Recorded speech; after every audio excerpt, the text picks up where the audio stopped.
ருணரோக சத்ருஸ்தானத்துக்கு அதிபன் யாரு அப்படின்னா சுக்கிரன். அதே மாதிரி லாபஸ்தானத்துக்கும் அதிபன் யாரு அப்படின்னா சுக்கிர பகவான் ருணரோக சத்ருஸ்தானாதிபதி ருணரோக சத்ருஸ்தானத்துல வந்து உட்கார்றார். அதாவது சுக்கிரன் இப்ப 6ஆம் பாவத்திலேயே வந்து உட்கார்ந்து சுக்கிரன் சூப்பர் டூப்பரா நிறைய நல்லது செய்வாரா அப்படின்னா நம்ம யோசிச்சோம். ஒரு விதத்துல நீங்க கேட்கறது கரெக்டுங்க. இன்னொரு விதத்துல வந்து பாத்தீங்கன்னா பகை வீட்லயே வந்து உட்கார்ந்துருந்தாலும் நம்ம மனுஷங்க மாதிரி அவங்க கிடையாது. அவங்க பிளானட்ஸ், அவங்க வந்து பார்த்தீங்கன்னா கடவுள்கள். அப்போ இவங்க வந்து பார்த்தீங்கன்னா 6ஆம் பாவம் ருணரோக சத்ருஸ்தானத்தில் வந்து உட்கார்ந்துட்டு இருக்காரு, நல்லது செய்வாரா அப்படி. தனுசு பெருசாக பேச மாட்டாங்க, பெருசாக சண்டை போட மாட்டாங்க, பெருசாக அமக்கலம் பண்ண மாட்டாங்க, பெருசாக ஆர்ப்பாட்டம் பண்ண மாட்டாங்க.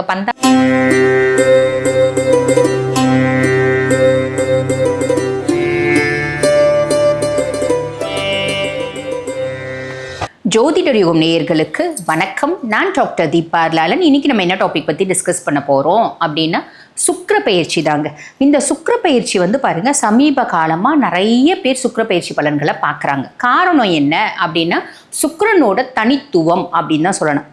பொதுவாகவே வந்து பாருங்க, சுக்கிரன் அப்படின்னாலே நம்ம அழகு, வசீகரம், நம்மளை வந்து நீட்டாக ட்ரெஸ் பண்ணிக்கிறது, ரொம்ப அட்ராக்டிவாக மெயின்டைன் பண்ணுறது, இயற்கையாகவே ரொம்ப அட்ராக்டிவாக இருக்கிறது. சுக்கிரன் சுய ஜாதகத்தில் நல்லா இருக்குது அப்படின்னா அவங்களோட கண்கள் பார்க்கணும், ரொம்பவே அழகாக இருக்கும் அப்படின்னு சொல்லலாம். கண்கள் மட்டும் இல்லை, ஒரு பெண்கள் அப்படி இருந்தால் ஒரு நல்ல பெண்மைத்துவம் அப்படின்றது, ஆண்கள் அப்படின்னு இருந்தாலும் அவங்கக்கிட்ட ஒரு மென்மையான குணாதிசயங்கள் அப்படின்றது, ஒரு வசீகரமான தோற்றம், இது எல்லாமே வந்து பார்த்திங்கன்னா சுக்கிரன் தான் காரகத்துவம். அதுக்கும் மேலே குடும்பத்தில் நிம்மதி, சந்தோஷம், மகிழ்ச்சி, செல்வம், செல்வாக்கு எல்லாமே இருக்கணும் அப்படின்னா சுக்கிரனோட காரகத்துவம் அப்படின்றது வீட்டில் நிறைஞ்சு இருக்கணும். அது மட்டும் இல்லைங்க, நம்மளுக்கு நல்ல ஃப்ரெண்ட்ஸ் கிடைக்கணும், நல்ல உறவுகள் கிடைக்கணும், நல்ல மனைவி கிடைக்கணும். இப்படி எல்லாத்துக்குமே வந்து பார்த்திங்கன்னா பிளானட் யாரு சூப்பர் டூப்பராக நம்ம சுய ஜாதகத்தில் இருக்கணும் அப்படின்னா சுக்கிர பகவான் தான். அப்படிப்பட்ட சுக்கிர பகவான் பயிற்சி வந்து பாருங்க 29 ஜூன் 2025 ஏறக்குறைய மதியானம், அதாவது பிற்பகல் 1:56 வந்து பார்த்தீங்கன்னா ரிஷப ராசியில் பயிற்சி ஆகிறார். ரிஷபராசியில் பயிற்சி ஆகக்கூடிய சுக்கிர பகவான் ரிஷபராசிலேயே வந்து பார்த்திங்கன்னா சஞ்சாரம் செஞ்சு நிறைய ராசிகளுக்கு அபரிவிதமான நற்பலன்கள் கொடுக்க போகிறாரு. ஜூலை 26ஆம் தேதி வரைக்கும் வந்து பார்த்திங்கன்னா ரிஷபராசிலேயே இருக்க போகிறார். அப்படிப்பட்ட சுக்கிர பகவான் நிறைய ராசிகளுக்கு நான் முன்னமே சொன்ன மாதிரி நிறைய நற்பலன்களை கொடுக்க போகிறார். ஒவ்வொரு ராசிகளுக்கும் என்னென்ன மாதிரி நற்பலன்களை கொடுக்க போகிறார் பார்க்கலாம் வாங்க. தனுசு ராசி அன்பர்கள், உங்களுக்கு வந்து பார்த்தீங்கன்னா லார்ட் ஆஃப் 6 and 11 யாரு அப்படின்னா சுக்கிர பகவான். ருணரோக சத்ருஸ்தானத்துக்கு அதிபன் யாரு அப்படின்னா சுக்கிரன். அதே மாதிரி லாபஸ்தானத்துக்கும் அதிபன் யாரு அப்படின்னா சுக்கிர பகவான் தான். அப்படிப்பட்ட சுக்கிர பகவான் ருணரோக சத்ருஸ்தானாதிபதி ருணரோக சத்ருஸ்தானத்தில் வந்து உட்கார்றார். அதாவது சுக்கிரன் இப்போ 6ஆம் பாவத்திலே வந்து உட்கார்ந்துட்டு இருக்கார். 6ஆம் பாவத்திலே வந்து உட்கார்ந்துட்டு இருக்காரு அப்படின்போது தனுசு அப்படின்னாலே வந்து பாருங்க, குருனோட ஆதிக்கம் பெற்ற பர்சனாலிட்டிஸ் நீங்கள். உங்களுக்கு சுக்கிரன் சூப்பர் டூப்பராக நிறைய நல்லது செய்வாரா அப்படின்னா நம்ம யோசித்தோம் அப்படின்னு வச்சுக்கோங்களேன், அது கொஞ்சம் கம்மி தான். பட் பியாண்ட் தட் நிறைய பேர் கேட்பாங்க. இப்போ வந்து பாருங்கள், நாங்கள் இப்போ ரிஷபமாக இருக்காங்க அப்படின்னு வச்சுக்கோங்களேன், ரிஷபத்துக்கு கோச்சார பிரகாரம் குரு வந்து 2ஆம் பாவத்தில் வந்து உட்கார்ந்துட்டு இருக்கான், தன குடும்ப வாக்கு ஸ்தானத்தில். நிறைய ஜோதிடம் பார்க்க வரும்போது கேட்பாங்க, எங்கள் ரிஷபத்துக்கு பக கிரகமாச்சு குரு பகவான், அவர் வந்து பார்த்தீங்கன்னா எங்களுக்கு நல்லது செய்வாரா, குடும்பஸ்தானத்தில் வந்து உட்கார்ந்துருந்தாலும் அவர் நல்லது செய்வாரா அப்படின்னு கேட்பாங்க. ஒரு விதத்தில் நீங்கள் கேட்குறது கரெக்டுங்க. இன்னொரு விதத்தில் வந்து பார்த்தீங்கன்னா பகை வீட்லேயே வந்து உட்கார்ந்துருந்தாலும் நம்ம மனுஷங்க மாதிரி அவங்க கிடையாது. அவங்க பிளானட்ஸ், அவங்க வந்து பார்த்தீங்கன்னா கடவுள்கள். அப்போ அவங்க என்ன பண்ணுவாங்க அப்படின்னா, எனக்கு உன்னை பிடிக்குதோ பிடிக்கலையோ, உன் சுய ஜாதகத்தில் இல்லை கோச்சார பிரகாரம் உனக்கு நல்லது செய்யக்கூடிய பாவத்தில் வந்து நான் உட்கார்ந்துட்டு இருக்கேன் அப்படின்னா உனக்கு நல்லது தான் செய்வேன். ரொம்ப சிம்பிள். அப்போ இவங்க வந்து பார்த்தீங்கன்னா 6ஆம் பாவம் ருணரோக சத்ருஸ்தானத்தில் வந்து உட்கார்ந்துட்டு இருக்காரு, நல்லது செய்வாரா அப்படின்னா அந்த பாவத்தில் அவர் உட்கார்ந்துட்டு இருக்கிறது நல்லது செய்ய மாட்டார். பியாண்ட் தட் உங்கள் சுய ஜாதகத்தில் அவர் நல்லா இருந்தால் நல்லது தான் செய்வார். கோச்சார பிரகாரம் நல்ல பாவத்தில் வந்து உட்கார்ந்தா நல்லது தான் செய்வார். அதுக்கான ஒரு பதில் நான் சொல்லிட்டேன்னு நினைக்கிறேன். இது நிறைய பேர் கேட்குறாங்க, ஏன்னு தெரியல, அதுக்கான நான் பதில் சொல்லிட்டேன். சரி, இப்போ 6ஆம் பாவம் ருணரோக சத்ருஸ்தானத்தில் சுக்கிரன். அப்போ தனுசு ராசி அன்பர்கள் எதில் இது ப்ளஸ்ஸா மைனஸா? பெரிய ப்ளஸ்ன்னு சொல்கிறதுக்கு இல்லை, ஒரு ரொம்ப பெரிய மைனஸா அதுவும் சொல்கிறதுக்கு ஒரு லைட் காம்ப்ளிகேஷன்ஸ் இருக்கும். எதில் காம்ப்ளிகேஷன்ஸ் இருக்கும்? இப்போ தனுசு பெருசாக பேச மாட்டாங்க, பெருசாக சண்டை போட மாட்டாங்க, பெருசாக அமக்கலம் பண்ண மாட்டாங்க, பெருசாக ஆர்ப்பாட்டம் பண்ண மாட்டாங்க, பந்தா பண்ண மாட்டாங்க, இதெல்லாம் உங்களுக்கு கிடையாது. பியாண்ட் தட் நம்ம என்ன பண்ணணும் அப்படின்னா, தேவையில்லாமல் யார்கிட்டையுமே எதுவுமே நம்ம பேசக்கூடாது. அப்போ ஒன்றும் இல்லைங்க, ஹாய் ஹாய் பை பை, உங்களோட இயற்கையான ஒரு பொறுமை, அறிவு, ஆழ்ந்த ஒரு சிந்தனை, தெளிவான சிந்தனை இருக்கக்கூடிய பர்சனாலிட்டிஸ் தனுசு. அதை அப்படியே மெயின்டைன் பண்ணுங்கள். நம்ம ரொம்ப கோவம் வருது அப்படின்னா தனுசு வந்து ரியாக்ட் பண்ணும். பட் பியாண்ட் தட் ரொம்ப கோவம் வருது அப்படின்னாலும் பெருசாக ரியாக்ட் பண்ணாதீங்க. அதுதான் சிம்பிளான ஒரு விஷயம். ரெண்டாவது, யார்கிட்டையும் பெருசாக பேசி பகை அப்படின்றது வேண்டாம். பேசாமையே பகை வரக்கூடிய காலகட்டம் இந்த 1 மாத காலகட்டம். அப்போ பேசினா என்ன ஆகும்? ஆட்டோமேட்டிக்காக வந்து பார்த்திங்கன்னா வெறும் வாய்க்கு அவளுக்கு அதை தான் ஆகிடும். அப்போ தாராளமாக பகை வந்துடும். அப்போ நம்ம என்ன பண்ணலாம்? பகை லைட்டாக வர மாதிரி இருக்குன்னா கூட அவாய்ட் பண்ணிவிடுங்க, இக்னோர் பண்ணிவிடுங்க அப்படின்னு சொல்லலாம். அதே மாதிரி பாருங்கள், ஹெல்த்தில் ரொம்ப காஷியஸ்னஸ் அப்படின்றது வேணும். சுய ஜாதகத்தில் தசை நல்லா இருக்குது அப்படின்னா ஓகே. பியாண்ட் தட் இப்போ ஏற்கனவே வந்து பார்த்திங்கன்னா அர்த்தாஷ்டம சனியில் இருக்கீங்க, சுய ஜாதகத்தில் கிரகங்கள் நல்லா இருக்குது, நல்ல தசை போடுது அப்படின்னா பெருசாக இம்பேக்ட் இருக்காது. ஒரு 5% இம்பேக்டாக இருக்கும். இல்லைன்னா ஒரு 20% இம்பேக்ட் இருக்கும். 100% இம்பேக்ட் கிடையாது. இருந்தாலும் ஆரோக்கியத்தில் கவனம் அப்படின்றது தேவை. நல்ல டைமுக்கு சாப்பிடுங்க, ஹெல்த்தியான ஃபுட் எடுங்க, நல்ல தூங்குங்க, ரெஸ்ட் எடுங்க, ஸ்ட்ரெஸ் இல்லாமல் மெயின்டைன் பண்ணிக்கோங்க. இது ஞாபகம் வச்சுக்கோங்க.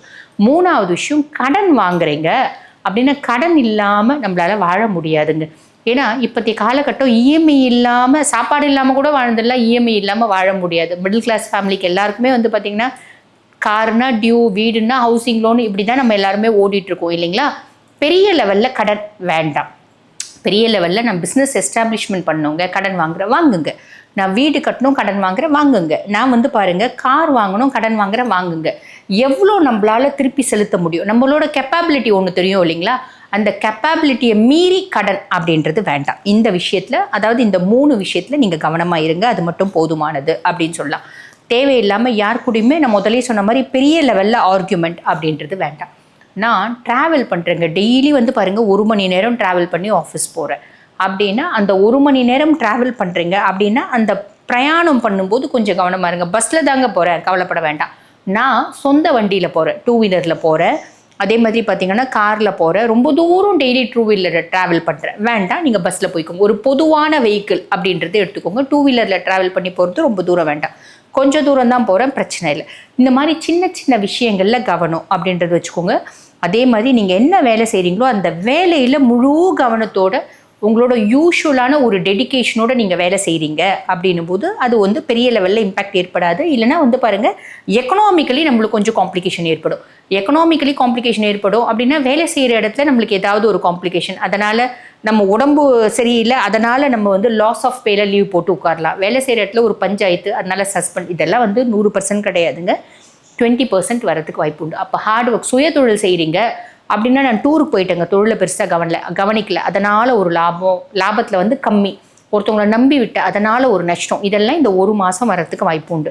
அப்போ ரொம்ப சிம்பிள், ரொம்ப கவனமாக வெளியே போகிறீங்க அப்படின்னா கூட கணக்கு வழக்கில் முழு கவனத்தோடு நீங்கள் செய்கிறீங்க அப்படின்னா இது எதுவுமே நடக்காது, கவலையே படணுன்ற அவசியமே இல்லை. சரி, இப்போ பரிகாரம் ஏதாவது இருக்கா அப்படின்னா, பொதுவாகவே வந்து பாருங்கள், இந்த வடநாட்டிலலாம் ஒரு விஷயம் இருக்குது. அது என்ன அப்படின்னா, இந்த நவராத்திரி காலங்களில் குழந்தைங்க இருக்குது பார்த்தீங்களா, 8 வயசு 9 வயசு குழந்தைங்க, இந்த குழந்தைங்களெல்லாம் வந்து பார்த்திங்கன்னா அந்த 9 நாள்களும் அம்பிகையை வழிபாடு பண்ணிவிட்டு அந்த குழந்தைங்களை அம்பிகையாகவே பாவித்து, அந்த குழந்தைங்களுக்கு வந்து பாருங்கள் அழகாக வந்து நல்ல காலெல்லாம் வந்து பார்த்திங்கன்னா வாஷ் பண்ணி மஞ்சள் குங்குமம் வச்சு அந்த குழந்தைங்களுக்கு மனம் போட்டு ஸ்வீட்டு நல்ல விருந்து அப்படின்றது கொடுப்பாங்க.